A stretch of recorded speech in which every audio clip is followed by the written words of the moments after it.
Saudari-saudara yang dikasihi oleh Tuhan, perjalanan ke Selogiri, berapa kilometer dari gereja? Berapa? 7 ya, 6 atau 7 kilometer ya. Dekat, tetapi selalu menjadi perjalanan yang sangat indah. Itulah yang mengesankan saya pertama kali ketika saya datang ke Wonogiri waktu diutus ke Wonogiri setahun yang lalu.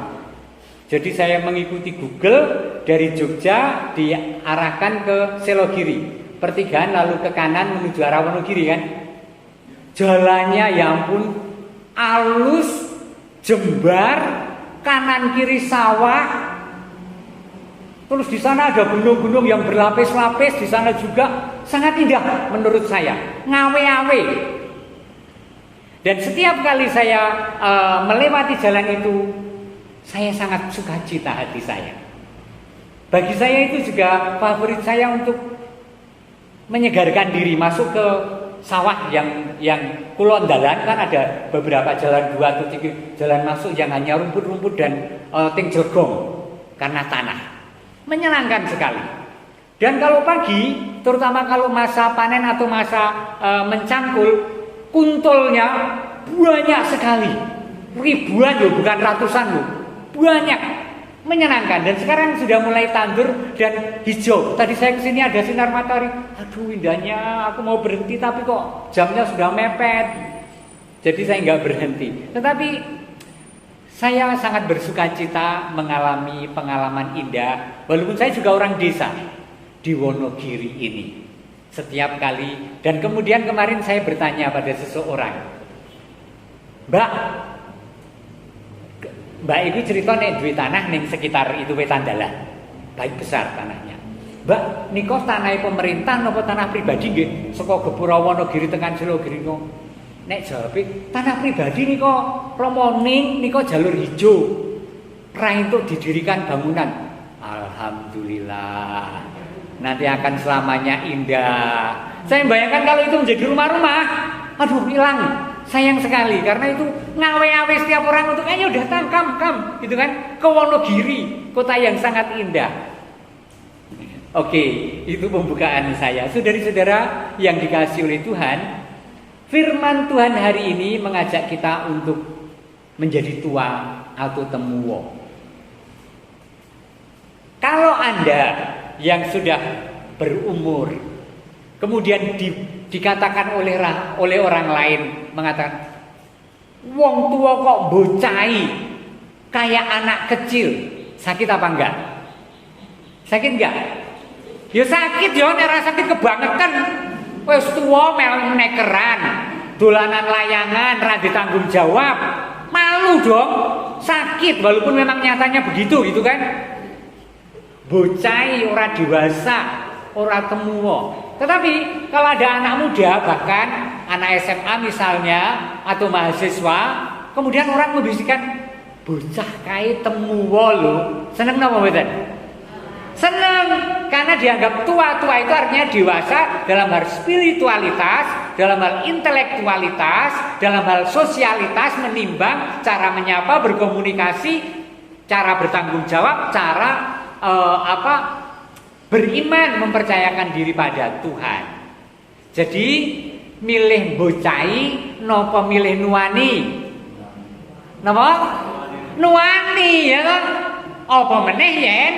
Apalagi kalau kita itu memang sudah berumur. Jadi selayaknya kalau itu memang nuani.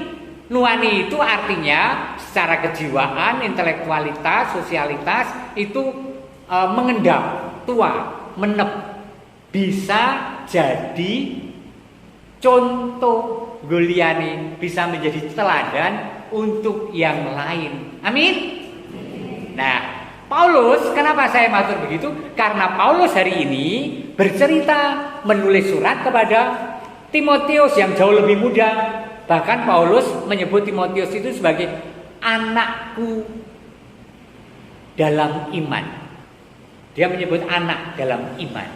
Karena Paulus sangat sayang dan mempercayakan pada Timotius untuk mengembalakan umat di tempat Timotius berkarya. Tentu saja Timotius yang muda itu mestine wis tumuwa. Mestinya sudah bersikap dewasa dan pantas menjadi teladan. Kalaupun begitu, Paulus wanti-wanti, Paulus mengingatkan, dan peringatan itu pasti juga untuk kita semua, baik yang masih muda, apalagi yang sudah berumur. Nasihat Paulus tadi dibacakan dengan baik, dikatakan demikian, saudara terkasih, dia menyapa Timotius.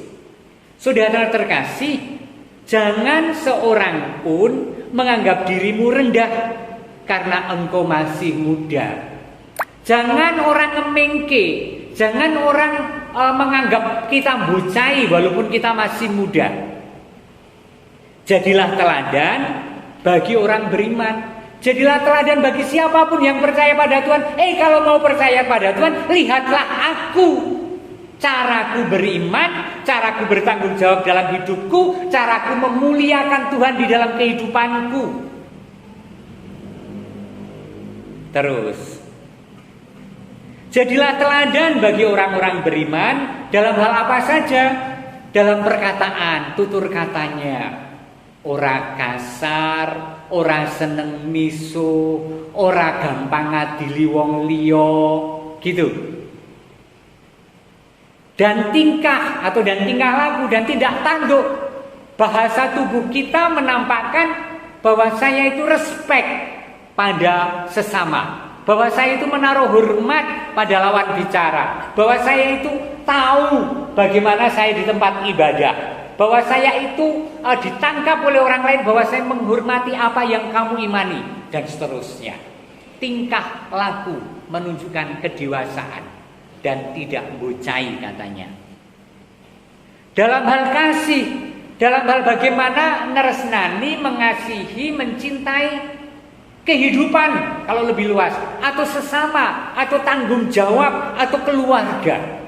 Ngetokke nek kuwi iki wong sing tresno marang brayat, memperlihatkan kalau seseorang itu cinta pada keluarga, misalnya dengan cari penghidupan misalnya, atau bertanggung jawab atas pendidikan anak, ngancani anake nek sinau ora mung saben-saben mung telepon nduk segone ning ceting kawe tak tutupi tampah kowe makanan-makanan ning kono ya.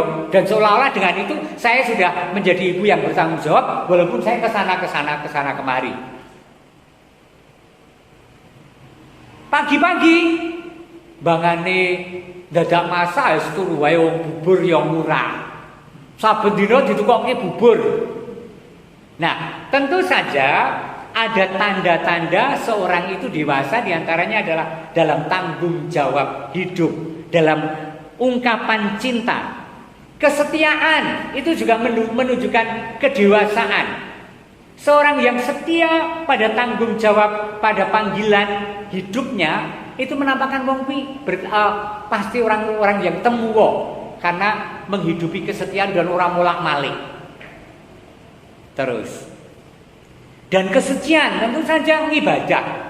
Yang namanya dewasa pantas menjadi teladan, itu diantaranya adalah orang yang orang mau ngendelke dirine dewi. Loh, dewasa kok malah orang ngendelke dirine sendiri, Romo? Iya, bertanggung jawab atas tutur kata dan tingkah laku, atas pilihan dan keputusan, tetapi juga mewartakan, memberi kesaksian bahwa aku bisa begini karena aku punya Tuhan Allahku yang selalu menuntun aku melalui ajarannya, melalui teladannya, melalui pengorbanannya di kayu salib.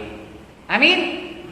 Nah, panggilan ini tentu saja bukan hanya untuk yang tua, tetapi juga untuk kaum muda. Kalau Anda merasa masih muda, bagaimana saya bisa menjadi semakin temuwo, menep, dewasa, mengendap hidupku sehingga aku pantas menjadi teladan? Simple tetapi tidak mudah, yaitu ketika kita berpegang pada firman Tuhan. Ada banyak cara untuk belajar menjadi dewasa, yaitu menghidupi pesan-pesan Injil, pesan-pesan kitab suci. Dari mana aku nggak punya kitab suci Romo? Wis saiki kabeh duwe handphone sing smartphone lho ya. Do iso WA-an lho ya. Neng kono akeh renungan harian, di situ ada kitab suci, di situ ada bacaan harian, bacaan mingguan dan seterusnya. Di situ ada refleksi orang-orang, tinggal buka YouTube. Semuanya ada. Bahkan untuk menjadi dewasa pun di sana ada. Saya akan menjadi ahli apa? Saya bisa belajar dari media sosial dengan sungguh-sungguh. Maka ayo, yang penting kemauan dan berani untuk belajar supaya aku semakin dewasa di dalam kehidupan sehari-hari. Amin. Ini adalah panggilan setiap pribadi. Syukur sing enom temuo.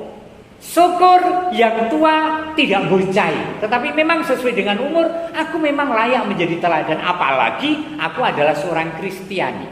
Dan saudari-saudara, teladan adalah hampir satu-satunya cara regenerasi watak kepada anak cucu. Saya tidak bisa hanya mengatakan dole kowe sok tilik simbah. Kowe preito tilik simbah, ning aku dhewe ra tau ngajak tilik simbah. Kamangka aku berharap anak putuku ya tilik aku. Carane ora nggo nasihat, saben prei boncengke motor utawa pit lalu ke rumah eyang. Kalau mau kalau cita-citanya saya nanti juga akan sering didatangi anak cucu loh ya. Kalau cita-cita Anda adalah seperti itu, tidak usah dengan kata. Setiap kali diajak liburan nenggone eyang, nenggone kakek nenek. Udah bicara, nanti dia akan mengajarkan anaknya teladan itu pada kita yang sudah sepuh, yang sudah menjadi kakek nenek. Saudari-saudara yang dikasihi Tuhan, masyarakat kita sangat butuh keteladanan. Karena sekarang ini banyak orang tahu kebenaran, tahu kebaikan, ning ora toto uripe kuwi. Mbuh carane berkomunikasi, mbuh carane ndonga, entah caranya bersosialisasi dalam banyak hal. Kita prihatin dengan negeri ini. Yuk, penduduknya yuk kita dewasa, beriman, sembahyang, ning amburadul dalam banyak perkara.